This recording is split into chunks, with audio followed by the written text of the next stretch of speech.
It's time for Supply Chain Now Radio, sponsored by Apex Atlanta and Talent Stream. Broadcasting live from the supply chain capital of the country, Atlanta, Georgia, Supply Chain Now Radio spotlights the best in all things supply chain. The people, the companies, the technologies, the best practices, and the critical issues of the day. Now, here are your hosts. Okay, Scott Luton here with you live on Supply Chain Now Radio today. Welcome again to the show. We're glad you've chosen to join us. So, again, we're continuing our live broadcast from beautiful Orlando, Florida, where we're at Velocity 2019. Goodness gracious, it's been a long day of supply chain best practice sharing. Velocity 2019, the forum to learn about solutions, strategies that will help you accelerate your digital supply chain. And you can learn more at velocity-conference.com. We've been chatting with a variety of supply chain leaders today, and this is the first segment of our third episode here at Velocity. So let's welcome our guest for this segment, Mark Balti, Executive Vice President for Research and Development at Logility. Great. Good afternoon, Mark. Good afternoon. How are you doing? I'm doing fantastic. It's been a great conference so far. It really has. We've had a lot of good feedback, both from the interviews themselves and all the sidebar conversations, and it's hard to believe we're almost finished up day 2 of Velocity 2019.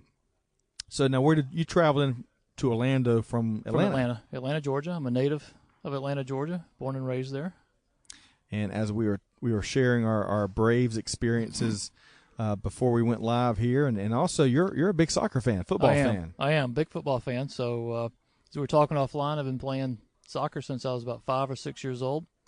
Witnessed the first Atlanta championship in 1969 with the Atlanta Chiefs. Wow. The Chiefs lived near my house, and my dad was one of the first coaches in the city of Atlanta, and they would come to our practices and help teach him how to coach soccer. Wow. And we used to go to the games and get in the clubhouses, and the irony of this is the team I'm most passionate about is a team called Aston Villa. They play in England. They're in the championship. They've been relegated, unfortunately. But a lot of the Atlanta Chiefs, the original Chiefs, came from Aston Villa, and so they had friendlies, and we got to go in the locker room and meet the players. Wow. What a neat story and neat roots there. Mm-hmm. And of course, we talked briefly about the Atlanta United, and not that we're going to dive into the soccer hour, but it's really neat to see what's going on as the sport continues to catch fire here in the U.S. And of course, our 6-year-old son is embracing. I think he had 7 goals the other day. All right, 7 goals. He takes after his mom, not his dad. So anyway. Well, here's a trivia question for you, Mark. So do you remember what episode number you appeared on as part of Supply Chain Now Radio? I do not. Okay. So episode 8. Okay. And this week we're probably producing 6 or 7, 4 or 5 episodes. Last week we just produced episode 60, and you appeared on episode 8 with Rob Dillon, who was at that time chair of the 2018 Georgia Logistics Summit Executive Committee. Yep. So really neat. We call you an early adopter, so thanks so much. Oh, I enjoyed it. Appreciate me having back. Well, glad to have you back, and of course, glad to be here with Logility and all your organizations that host Velocity 2019. So, before we talk more about Logility and what y'all do, tell us more about yourself and your journey. Sure. So, I've been actually with Logility American Software for 35 years. Out of college, graduated with a math degree, and while I was going to Georgia Tech and getting my master's in operations research, I started working at the company. Then moved into the sales side of the organization, and then moved into an implementation role where we went out and implemented the supply chain systems and materials management systems to Fortune 1000 companies, and I was more interested in how do I build products to support this. And I kind of engineer at heart. I like to do home projects and build things, and so I almost vision the supply chain software the same way as an opportunity to see the trends that are occurring in the industry, work with our partners and our customers to add enhancements, and I eventually moved into my Executive Vice President of Research and Development role and support all of our products. And constantly innovating those Always products. Innovating. You have to. You have to stay on top of the trends, and we're seeing the supply chain probably, in my opinion, one of the biggest innovation levels and transformation levels that we've ever seen. And part of what the communicating I've been having here at this conference is you have to begin transforming your supply chain, and you have to do it by a 10x factor. Jeez. Well, if there's been one common theme through all the interviews we've had, lately, but also certainly today, is that rate of change and how fast. It's one of the earlier speakers. I can't remember who shared, but they were talking about Alan Dow, right, and how he showed the pit stop, and how I think what the old standard was 67 seconds, the new standard less than 2 seconds, and how he was talking about how you're not expected to go from 67 to 62 seconds to 59, not incremental. It is 2 seconds, right, and today. And the Amazon effect's there. That's right. And if I can't deliver to my customers and my consumers, you might not be around anymore. That's right. You're going to be tough to compete. And, there was the Wall Street Journal put out a really neat article. I haven't read it top to bottom yet, but from 7 or 8 insiders that experienced the Sears story, and unfortunately a tragedy, really. Yes. And I think the name of the article is that basically, 5 years from now, no one's going to remember Sears even existed. And, of course, we all know the huge impact and the major player that it was for decades. Right. And so that's lots of lessons to be learned there, I think, to your point. And at one point in time, they probably had the most innovative supply chain around. So, but we can learn from those lessons and be better companies and stronger professionals. So let's talk more about agility. So, okay. So tell us about some of the things you're doing to help companies strengthen their supply chains. So obviously we're a supply chain software company. We go from demand planning to inventory to multi-echelon inventory planning to optimize supply. So we're actually optimizing that demand to supply translation. We have some manufacturing planning optimization, and into the retail optimization, we're doing allocations, assortment, and some merchandise planning. We do a multi-echelon. We support an N-tier network where we can model. I think one of the trends I'm seeing is the ability to model not just your supply chain, but your supplier's supply chain and maybe your supplier's supplier, so that you can react to issues that are occurring in the supply chain. And you have to have optimization, machine learning techniques to allow for new product introductions, some strategic planning, some very volatile products. You go back to the soccer or football kits, and a player gets traded to another team or sold. Those kits are going to go through the roof on that new team. Absolutely. So, and Malcolm on the Supply Chain Now Radio research team just sent me a note. Mike Griswold with Gartner is who was talking about Alan Dow's presentation. Clearly it was well received, and I'm going to go back and find those YouTube clips because I think it's such a powerful visual. Oh, it is. In terms of rate of change. And when you watch it, it's agonizing because the 67 seconds in the 1950s, you're like, can you get the tire off faster? Come on. So let's talk about Agility recently released Voyager PulseWise. So tell me, in layman's terms, what is it and why is that important? So we're really excited about the 1901 release in general, and in particular the PulseWise capabilities. And we have customers who may be planning 10 million plus SKUs, and we go through a machine learning algorithm that determines what's the proper demand models for each SKU. And now we have the ability within that model, so let's assume we have a seasonal model. There's a bunch of parameters that you need to tune. And we now have the ability to use machine learning techniques where for each record, 10 million records in this example, we can configure in all the levers you have for the parameters you set per record. So we're seeing tremendous in early adoption, tremendous results in the improvement in accuracy, which obviously the better we can predict, the better we are with the supply chain resiliency. And this is something that will run continuously. So we start thinking about the transformation. There's also a transformation with our customers and our planners, and that they're going to have to trust that the system is coming up with the most optimal parameter set by record, because I can't tell you how many planners it would take to optimize 10 million records. Wow. Right. And by the time they got through 2 or 3 of them, it's changed. So, we didn't talk about this in the warm-up, but with, you said, a seasonal model, and it made me think of peak season 2018. Any key takeaways from last peak season that, key lessons learned? So we've seen some changes, and we've adopted some newer models as well to how help out with some of the peak seasons and some of the troughs, some of the cannibalization we might see with certain items taken off. The other thing that we're learning with machine learning is, as we all know, as planners, we put some bias into the system. Just a little bit. And the machines don't have bias, and they'll find things that don't, to us as a human, don't make sense, but they achieve optimality. So you mentioned machine learning. What other supply chain trends are on your radar that you're tracking now more so than others? So another one I've talked about a good bit here is the digital twin. We go through when we model our supply chain. It's modeling your physical supply chain, and companies will go through and they're very diligent about what the costs are, what the lane lead times are, what the lane costs, how much I can put on a vehicle or barge or a container, and what's the production rate that's on my manufacturing or my suppliers. But now with the additional data that we have at our exposure today, whether it be internal or external data, whether it be sensor data, if you think about all the sensor information we have on our plants, we want to bring that in and perform analytics and update our model with that actual information.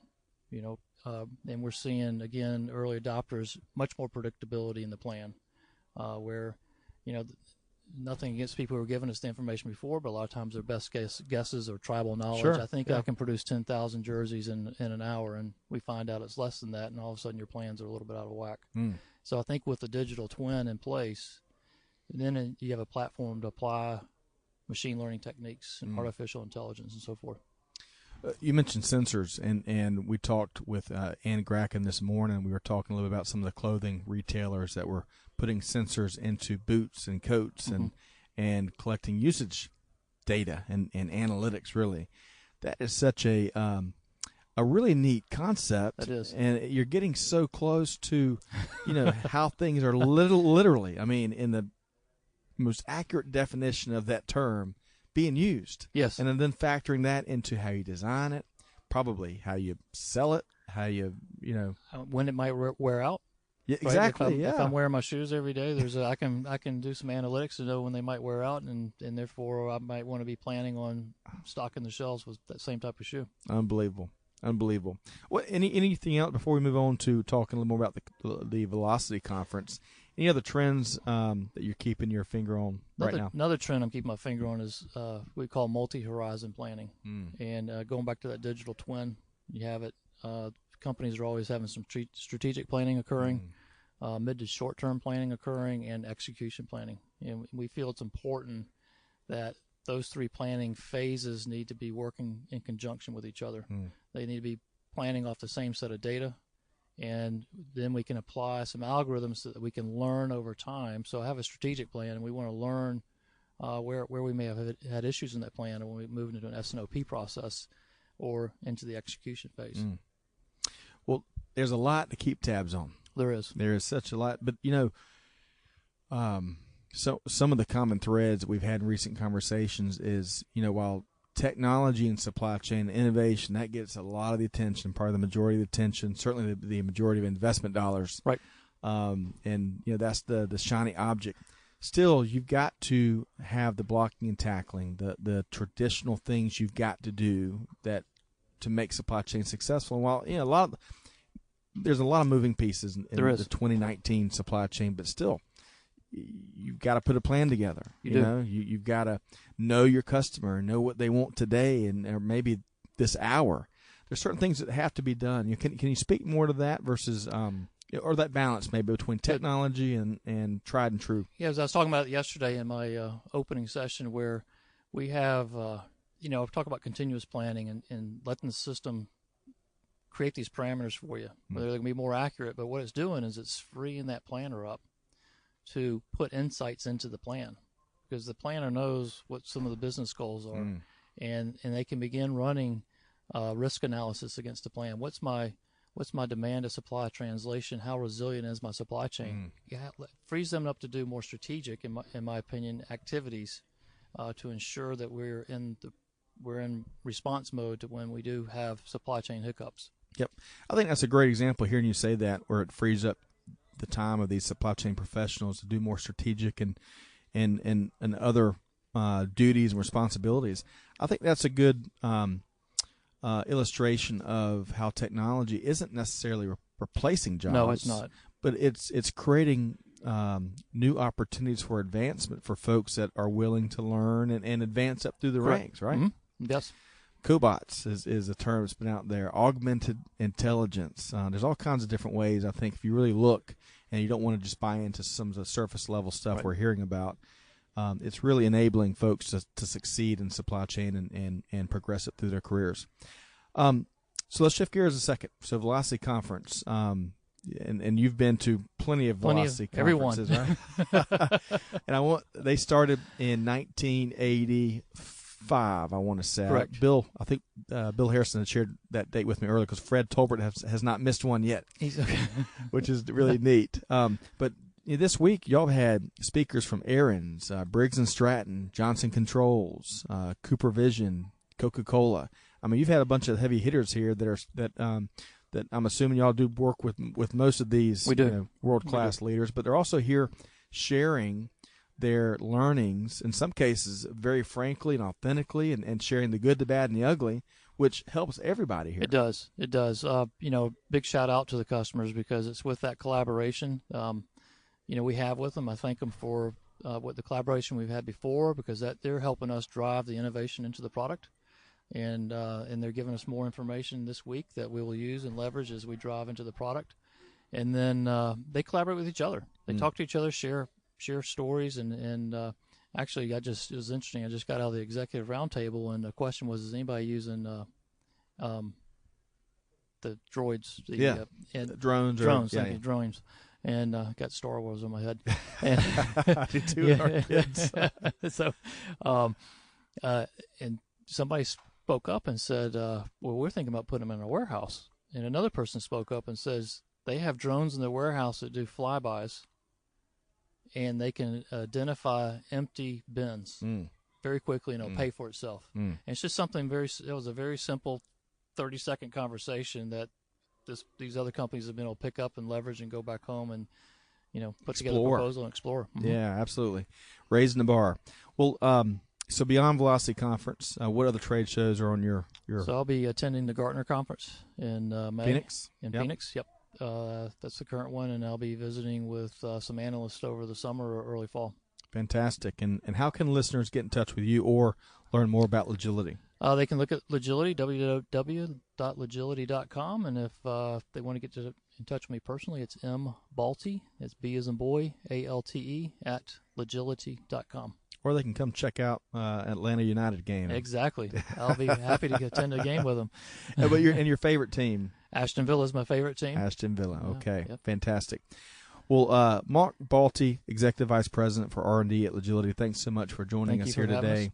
Thanks for having Supply Chain Now Radio here. We've really enjoyed our day one, which I know is day two of the Velocity Conference, but looking forward to a strong finish today and then a big day of it tomorrow. So fantastic. Thanks so much, Mark. Thank you, Scott.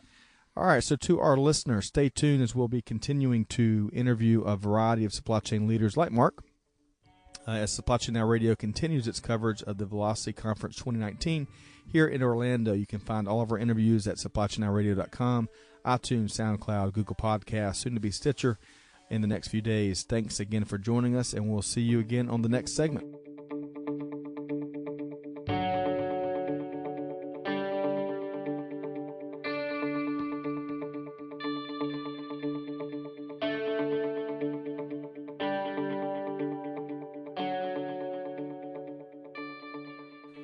Scott Luton here with you again live on Supply Chain Now Radio. Welcome back to the show. Today we're broadcasting live from beautiful Orlando, Florida as we continue our coverage of Velocity 2019, one of the rock and roll supply chain trade shows that you just can't miss each year.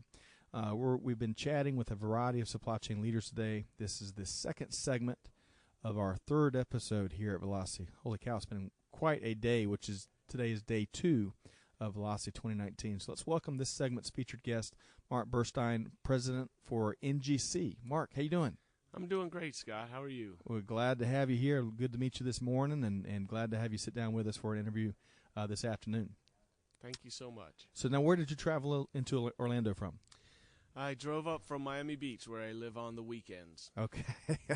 and when you're not there, we were talking a second ago, where can we find you?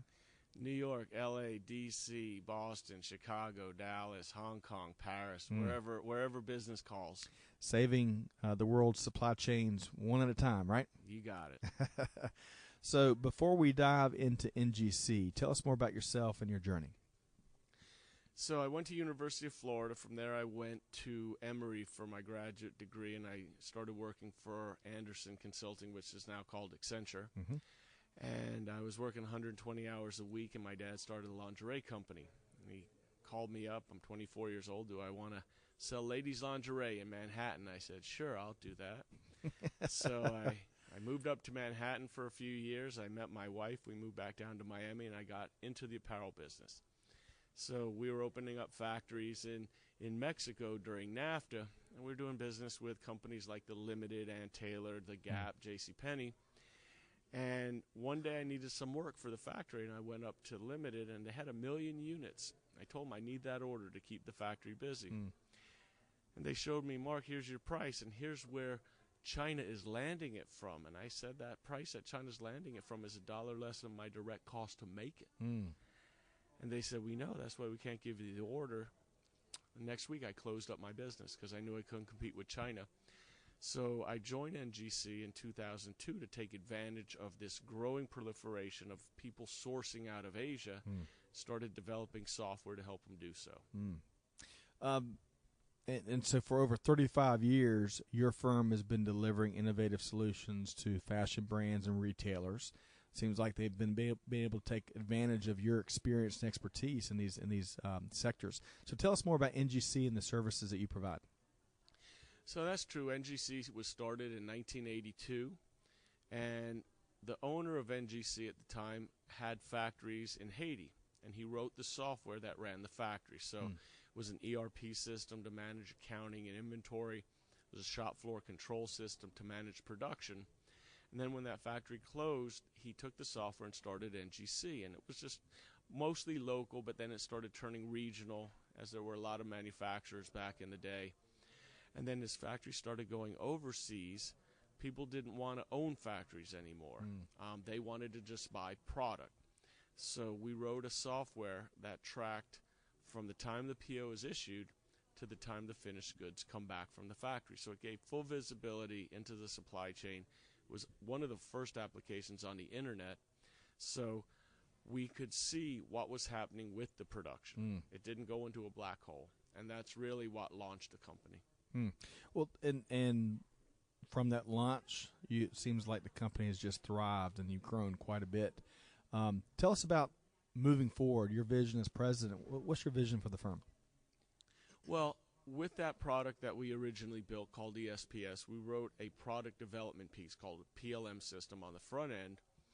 And that was very popular until about 2012. And then PLM, the market started becoming saturated. At the same time, we started coming out with a new software platform called Andromeda. It ran in the cloud. It was multi-tenant. We had a lot of customers on our legacy that we knew would want to go on to Andromeda. But it was really one session that I went to at a Microsoft conference that changed my whole outlook. Instead of looking at each module as a separate component where I had a PLM system and a supply chain system, I realized that it was an end-to-end solution from concept of a product all the way through delivery to a customer. So we started presenting it as a platform, and then with our sister company, Legility, they do the planning. So what's really become popular now is continuous planning. So plans are always changing, and then bringing in Andromeda for connected execution. So you have one system that's making the decisions and another system that's making sure that they're happening out in the world. And with those going back and forth, it really has put us in a unique position to capture the market. So I like the end-to-end from concept to delivery. You know, a comprehensive solution. Fantastic. So y'all have no shortage of accolades as well. I want to share a couple and see if we can't get the story behind them. So late last year, NGC was named a leader in 19 categories in 2019 RIS Software Leaderboard. Mm-hmm. So tell us a little bit about the story behind that. So when I took over the sales and marketing side, at the same time we had one of my compatriots, Fred Eisenberg. He became co-president. He was in charge of development execution, customer service, and professional services. He made it a mantra of his. He made it his golden rule to satisfy the customer. Customer satisfaction became our number one focus. And 5 years ago, we were never listed on the RIS News Leaderboard. It wasn't until Fred and his team started doing such a wonderful job taking care of our customers that we started slowly but surely making it onto the leaderboard.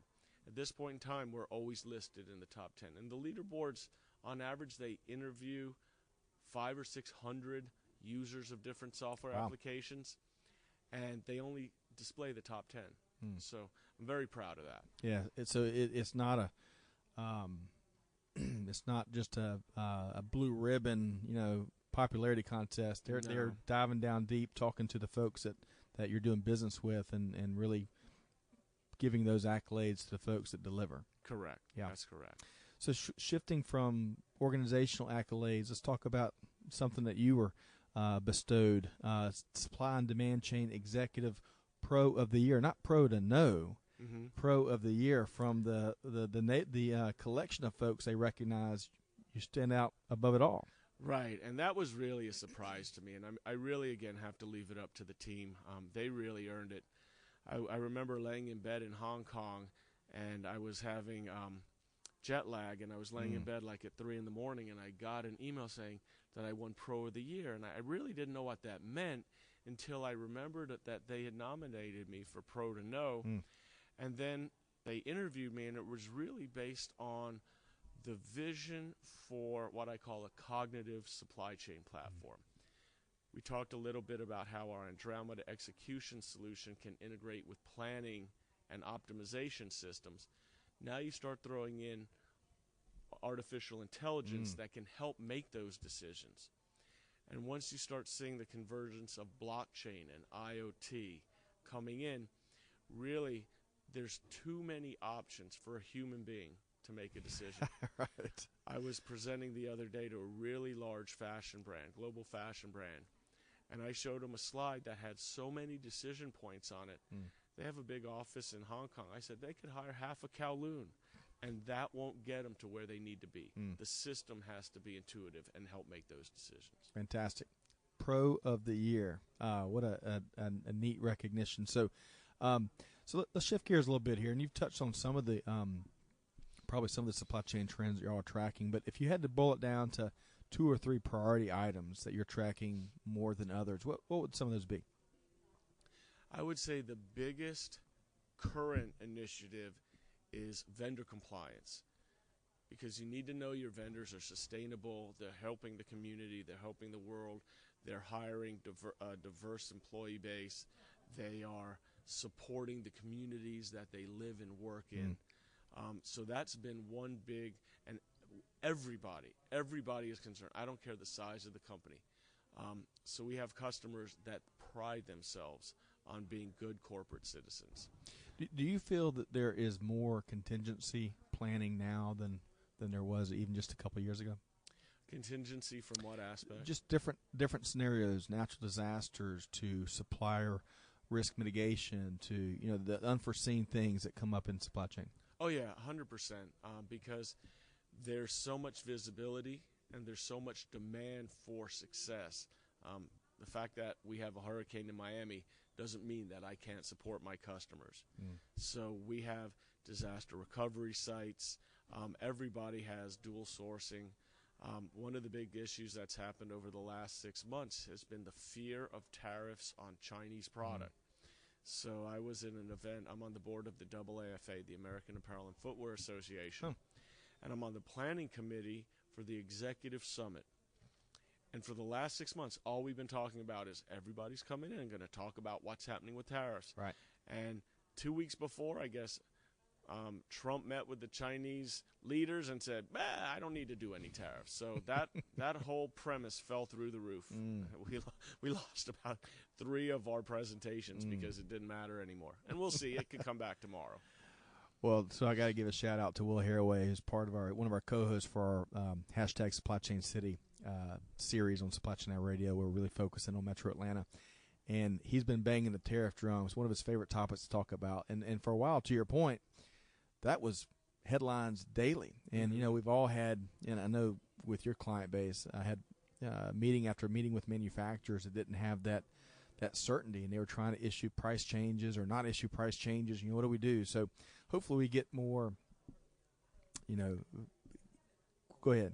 No, I was going to say reduction of uncertainty because if it goes one way or the other, everybody knows what to do. It's stuck in the middle, Amen. In no man's land that we don't know what to do, and everybody just freezes. That's right. Absolutely. So what else? So vendor compliance, certainly trade and tariffs. What else are some of these supply chain trends you're tracking more than others? So speed to market is a big issue. So everybody thought, a lot of the time is spent in the development cycle. And it's true, a lot of time is spent in the development cycle. But in order to truly have speed, you have to go through the linear progression of manufacturing. You have to start with raw materials, then you have to issue production orders, put it through the factory, ship it. So there's ways that could save more time on the back end. So I have customers that are positioning materials now, especially in fashion and apparel. There's fabrics. So rather than waiting 8 to 10 weeks to place an order for fabric, the companies are now positioning fabrics. So I'm taking my core fabrics, my core colors, making sure they're available. As I issue POs to the factories, the fabric is available for them. I have one customer that took their PO to X factory lead time from 17 weeks down to 4 weeks. Wow. I also have customers that have global brands. So when they issue a PO now, they typically issue a PO 6 months out for delivery to, let's say, the West Coast DC. What they're starting to do is wait to the last minute to decide what to make, and then wait to the last minute to decide where to ship it. So if you have a brand that's sold in 140 countries, 6 months ago I might have thought the West Coast needed it, but now when they're about to ship, Japan, France, and UK need it. I want to make sure they get the product. Yep. Speed the market. And but that impressive 17 weeks to 4 weeks lead time, that is really doing something.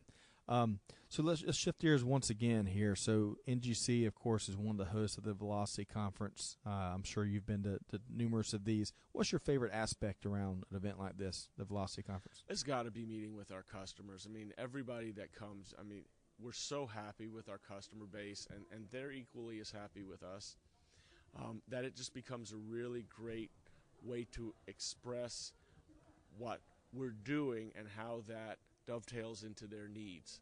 So we've been giving presentations all day yesterday, all day today, and we're getting a lot of interest in some of the new stuff that we're doing, which just reinforces the direction we're going. Absolutely, and I've heard good things about the conference in general, but the Solutions Cafe, which I think is somewhere here, we're getting there, talk shop, share ideas, challenges, the whole 9 yards.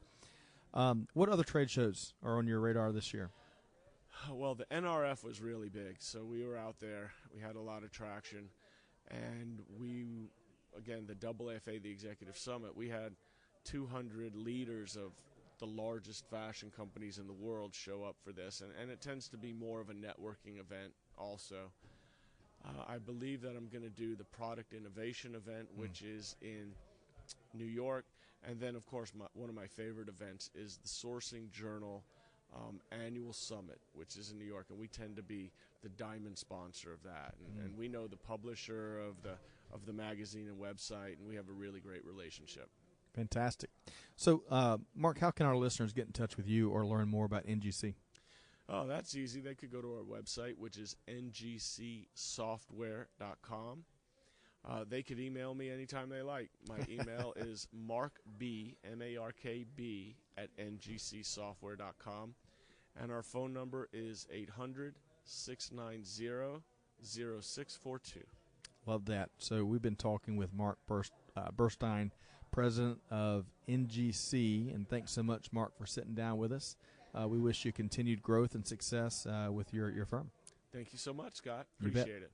So to our listeners, stay tuned as we're going to be continuing to interview a variety of supply chain leaders like Mark as we continue our coverage of the Velocity Conference 2019 here in Orlando. You can find all of our interviews at supplychainradio.com, iTunes, SoundCloud, Google Podcasts, and soon to be Stitcher. In the next few days. Thanks for joining us, and we'll see you again very soon.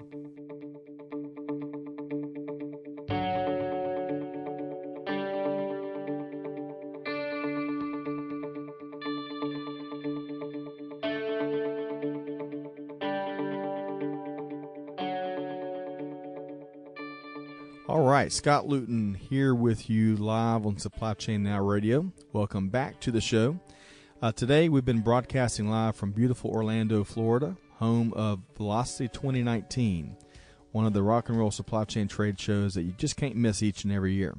We've been chatting with a variety of supply chain leaders today, and this is our cleanup session, our third and final segment of our third episode here at Velocity 2019. And we're really pleased here at Supply Chain Now Radio to be closing today's broadcast with Glenn Pasquarel, Senior Vice President for Merchandise Planning and Market Analysis with Citizen Watch America. Hey, good afternoon, Glenn. Good afternoon, Scott. How are you? I'm doing fantastic. How are you doing? I'm great, thank you.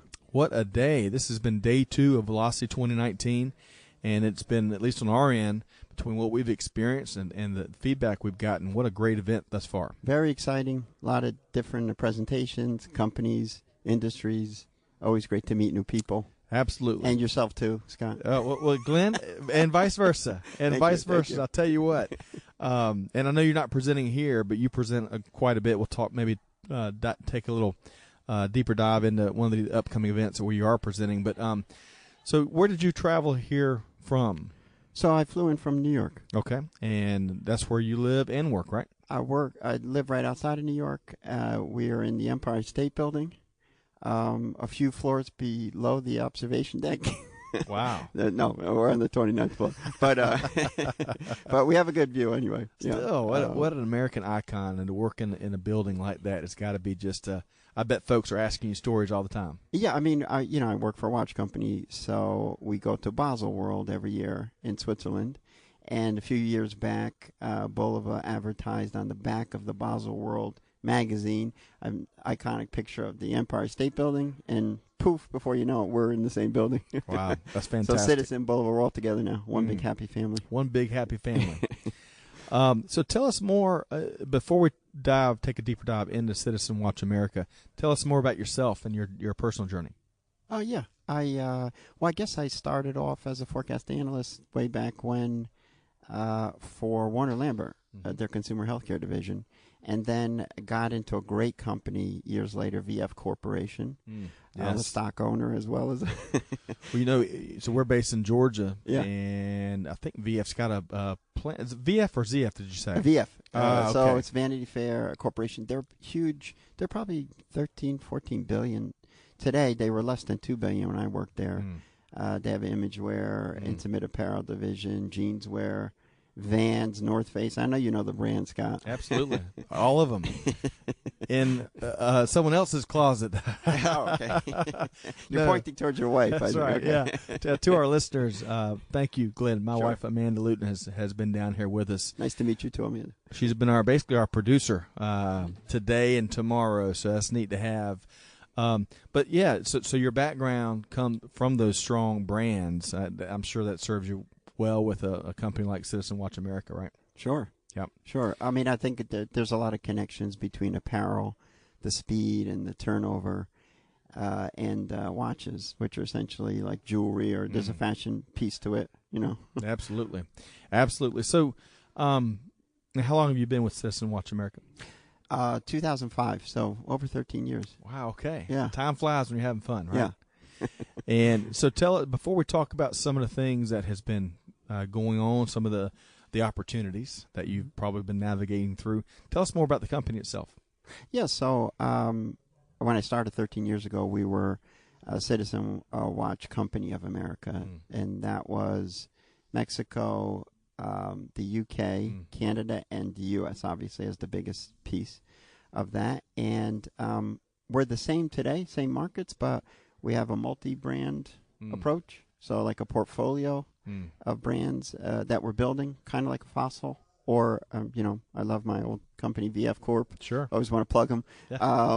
Eric Weissman came to New York from JanSport and became our leader when I was in the Intimate Apparel division years ago. He became the CEO. And so we're on that track to build out brands, to acquire brands, to get into new areas.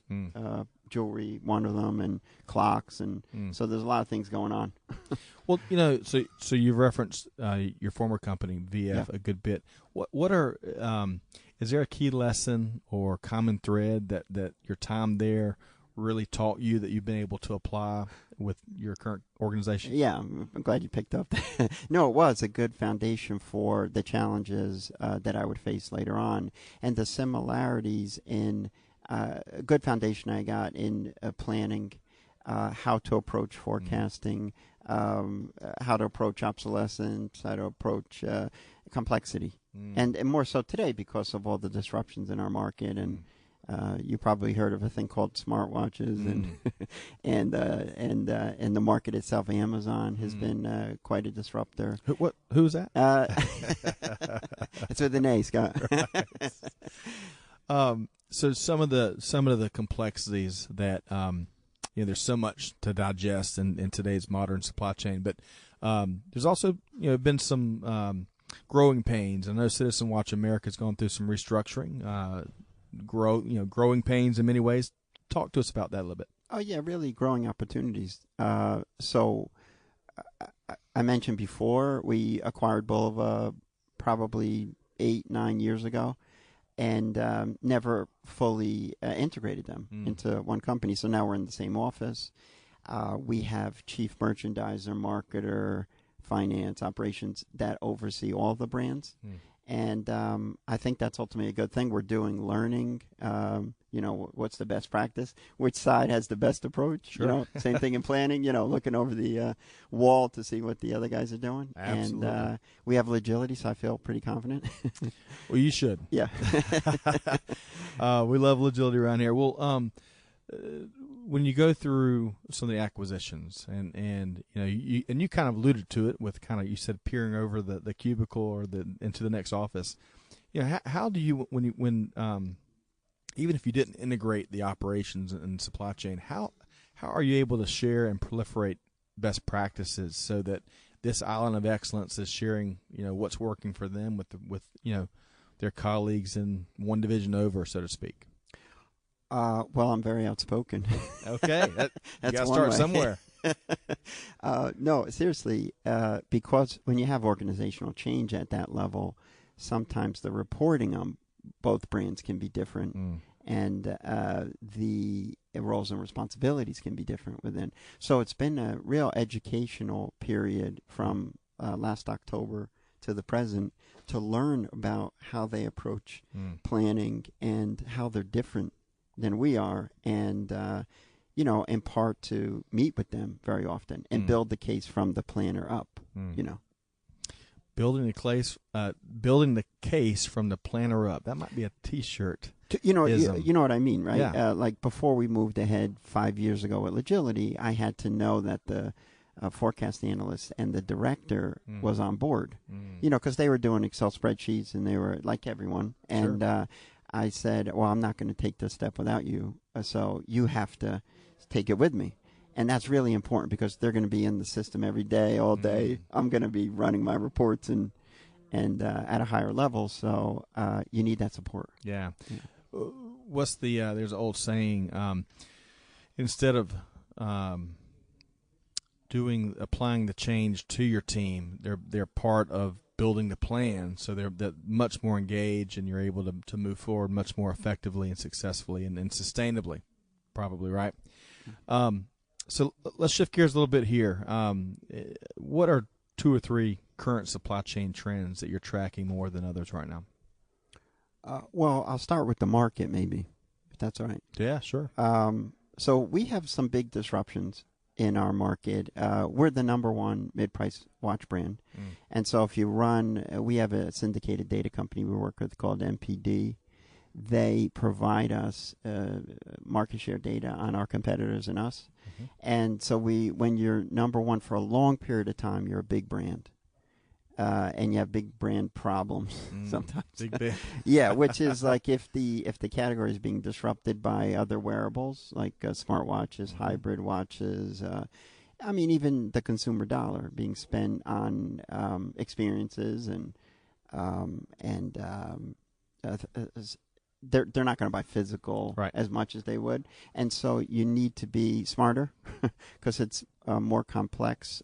You have to take share to grow and reach more people. So one of the things we've done is formed a strategic alliance with Disney. So that doesn't mean just making Marvel, Star Wars, Mickey Mouse watches, which we're doing, but we're also co-branded with them. We're in all the parks, all the clocks in the parks. We're using their creative assets to help us with our citizen promotions and marketing material. Big move. It's a big move, and it's a multi-year, and that's why it's called an alliance and not just a partnership or a contract. And so that was a very big deal. And then the other is we formed an alliance with Fossil to use some of their hybrid watch technology, smartwatch, because we know we have to be in that area because of the major disruption.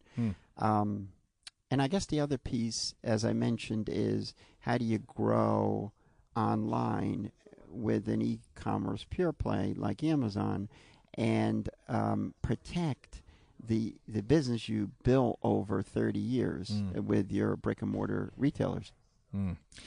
No easy feat. No, but challenging, and that's why we're here. That's right. Yeah. That's why it's a good time to be in supply chain, right? Any other trends that you're tracking that you find really interesting and relevant to what you are doing at Citizen Watch America? Oh, sure. So we developed an S&OP process on our side where we're using the Agility tool. They have a demand planning, inventory planning, and replenishment planning module. They all kind of work together. And they're already starting to use AI, artificial intelligence, within the planning tools. And so that's pretty interesting because it's kind of like a machine learning. I know people throw these terms around, but what it means is having a machine go through and finding patterns that you don't want your planner all day to be trying to figure out, because we're very action oriented. I've been blessed because in my department we do the demand planning, inventory planning, and the purchasing, so we can be very nimble. We have an initiative, new demand.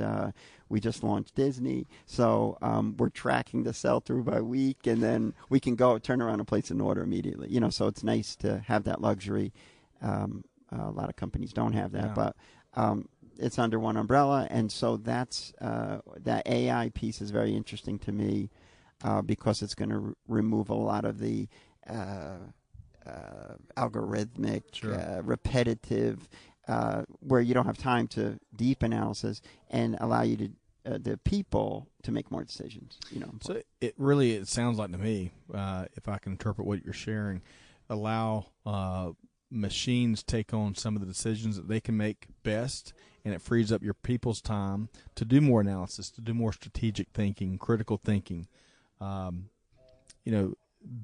might move the bigger picture forward, right? That's a good way to put it. I just did a webcast with Corinne, hosted by Supply Chain Quarterly, and it was about integrated business planning, and we talked a lot about that using.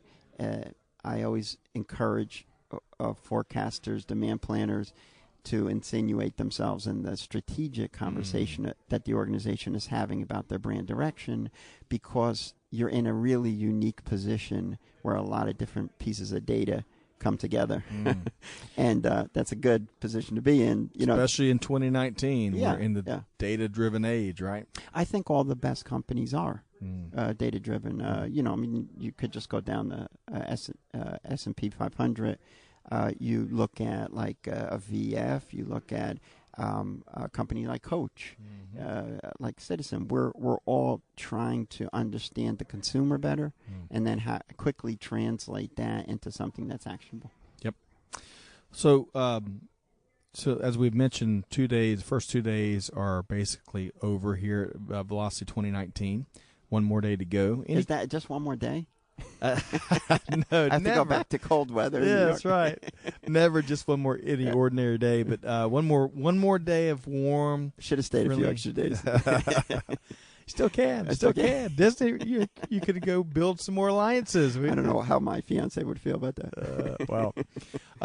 So any key takeaways from these first 2 days? What are some things that stand out, or if not, what's been your most enjoyable sessions you've been part of, maybe?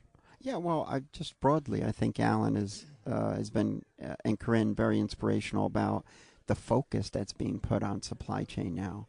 It's, I don't know, it has a certain sex appeal that we're all trying to make arguments within our organization to care about this thing we call the supply chain planning. So much of the company's resources are used. The biggest budgets in their company are run by the planning groups.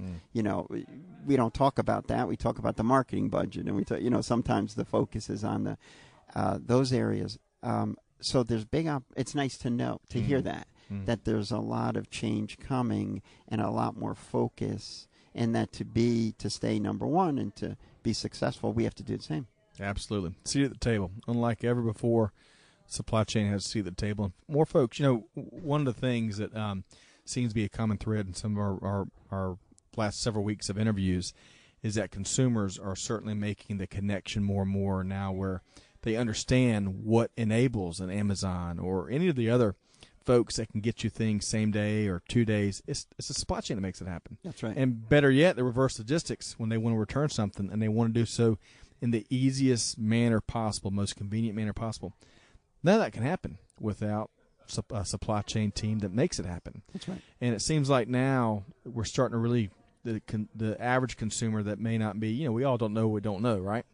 But your average consumer that may not be in that industry or may not be aware of that industry is starting to make that connection.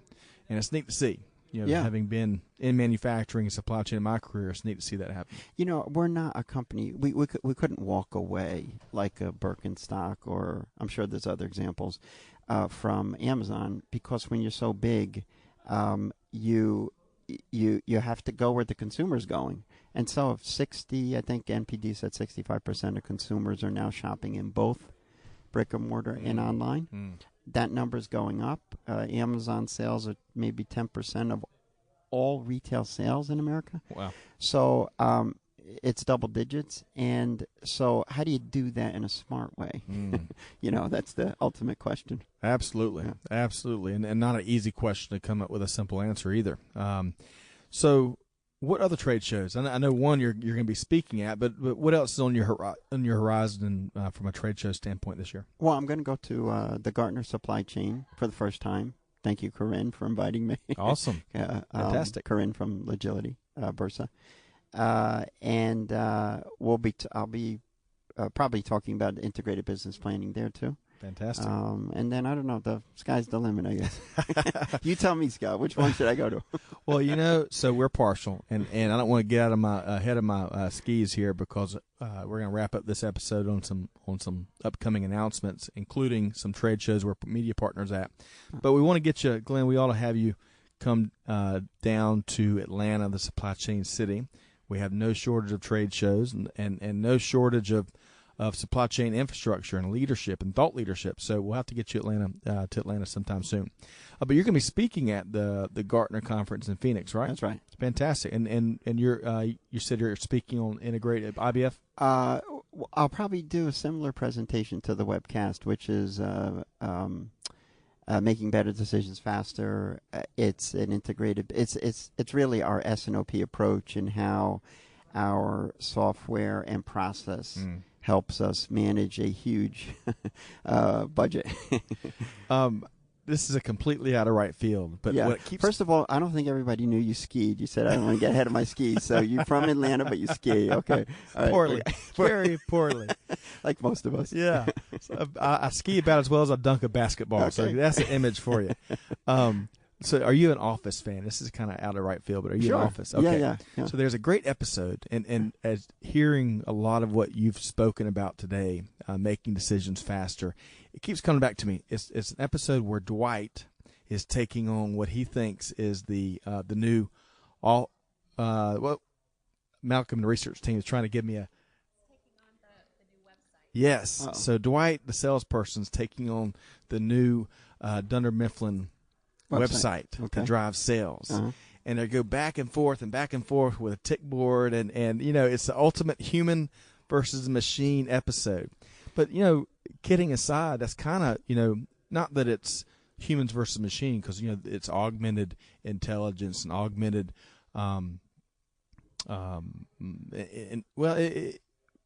machine and technology can help supply chain professionals move forward. And going back to what we talked about earlier, by taking some of the mundane stuff away, Right. and enabling those supply chain professionals that want to do more, learn more, and become more strategic or advance their careers. But still, at the end of the day, you've got this transformation and this conversion that's taking place. So, No, that's true. I have a twin brother, but I don't think he's a robot. I think we're both people. But if you see somebody like me, doesn't say hi one day, just no, Scott, that could be David. yes, But the interaction between technology and the way we work as humans Yes. is really important, and that is changing. absolutely. I think there's such a focus on the consumer to get the consumer what they want when they want it, but we have to transform the way we work to really do that. Absolutely, and I think in a industry, I'm going to talk very generally, in an industry like supply chain, where there's so much of that traditional activities that have to happen, right? Dot the I's, cross the T's to get stuff moved. There's a lot of traditional stuff that has to happen. However, we've got to continue to embrace these new technologies that do allow us to work smarter, and still working hard, but still do more with less, and do more in less time, and and it's an ever going. Once you learn one technology, you've got to move on to the next one, because it's rapid fire these days. Well, I'm glad you brought that up. You just triggered. We just implemented a new ERP system, which was a major overhaul. We're going to do the same thing with our Canadian affiliate. We have so many pieces of software that, including Legility, that work with the ERP system, Flint Fox, or to. It's not like Dwight. There's no competition. They're working There's together no on the same. competition. But I mean, Scott, there's literally so many of them. Zendesk, it boggles the mind how many different pieces of software we're using to help us manage our business, learn about the customer, execute faster, more accurately, etc. It's just the normal way of doing business. I started in as a forecast analyst in '97. So you think about it, that's over 20 years ago. A lot has changed. Oh yeah, absolutely. Yeah. Excel hasn't gone away, but Excel's not gone away. Yeah, no, we were talking about that earlier with an earlier guest. How Excel is just it's like it's like roaches after they're not. It's not going to go away. It's so functional, and it continues. Well, it's just so flexible. Yes. It's like on the fly. It's like that old bike you go to. It's not the latest, but it's like it works. Right. It keeps reinventing itself. So enjoy. So Phoenix is right around the corner. That's coming up in May. Yeah. So how can our listeners get in touch with you or learn more about Citizen Watch America? Yeah, so of course, you can go to our website. We have a chief digital officer now, so we've really built out the website. Fantastic. And you can see our products and buy them too. But they can reach out to me through LinkedIn. I'll be happy to respond or give advice, or I kind of do a little mentoring. Oh, fantastic! I think I've been through enough scenarios to be helpful to younger people that are, facing issues or challenges. Absolutely. And citizenwatch.com is a website, and we've enjoyed sitting down here with Glenn Pasquarel, Senior Vice President, Merchandise Planning and Market Analysis with Citizen Watch America. So, Glenn, thanks for your time. Stick around for a second here as we wrap up, because we're going to go through some of these events, and we do want to invite you down to Atlanta and show you our supply chain city. Have you been to Atlanta here recently? I've been to Atlanta not recently. Yeah. We used to be in Alpharetta, Georgia, when I was so not too far, but the greater Atlanta area, I guess. Well, not recently. So I would love for you to take me out. Let's do it. Out of the 3,000 counties in the state of Georgia, which is close, I think 1,000 of them are considered metro. Atlanta, seems like. But kidding aside, I think there's 226 counties in the state of Georgia, and there's a bunch. There's 29 counties that make up technically the metro Atlanta area. That's a lot of government. It really is, left and right. So again, we've been chatting here with Glenn Pasquarel, Senior Vice President, Merchandise Planning and Market Analysis with Citizen Watch America. And to our listeners, this wraps up our third episode here at Velocity 2019. Today, we're going to conclude the session on a few final items.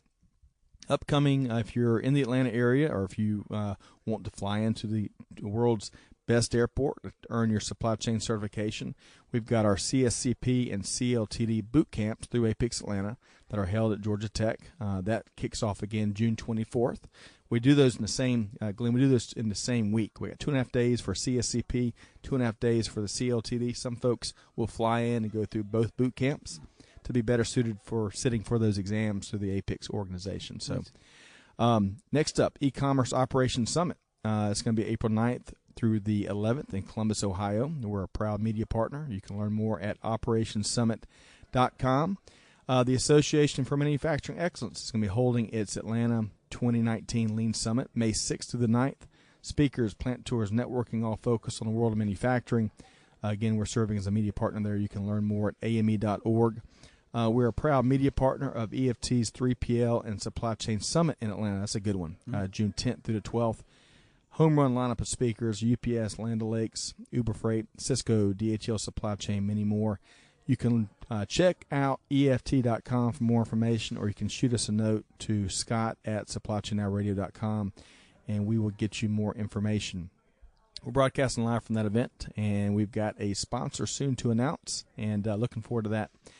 Big thanks to our guests today on this third episode here at Velocity 2019. Today's episode is third one, Mark Balti with Logility, Mark Burstein with NGC, and Glenn Pasquarel with Citizen Watch America. To our listeners, be sure to check out our upcoming events, replays of our interviews, other resources at supplychainnowradio.com. You can find us on iTunes, SoundCloud, Google Podcasts, Stitcher, many other sources. Be sure to subscribe so you don't miss anything. On behalf of Supply Chain Now Radio, this is Scott Luton wishing you a wonderful week, and we'll see you next time on Supply Chain Now Radio. Thanks, everybody.